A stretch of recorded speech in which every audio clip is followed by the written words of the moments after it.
Let me show you an easy way to cancel your Netflix subscription. When you cancel your subscription, it won't be canceled the day that you cancel it. It'll be canceled the next billing cycle, so you'll have full access until the next normal billing cycle.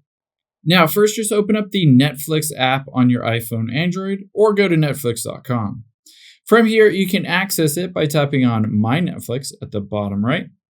And then from here, tap on those three lines and we're going to get to the account option.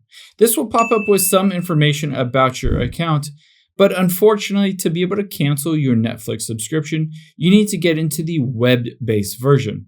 So you can do that two different ways. One is you can tap on Manage Account with that little out arrow indicating it brings you over to Netflix.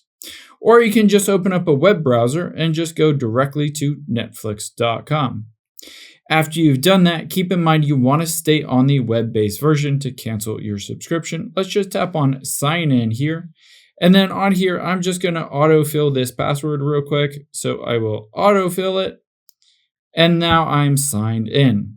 After I'm signed in, you can see at the bottom here is Manage Account. Just tap on Manage Account. Again, don't tap on Open App because we want to stay in the website-based version. Now within here, you'll be able to see it says Change Plan, Manage Methods, Manage Extras. We're going to tap on Change Plan.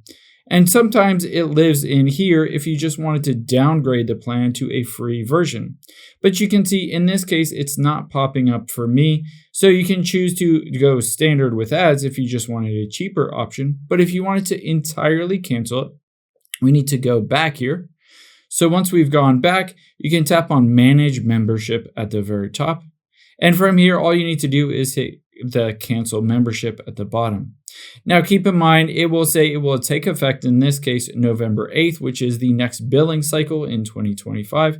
And you can go down and you can basically see, you can choose to change it, or you can open up and hit yes, email me, or no, don't email me, and just tap on Finish Cancellation.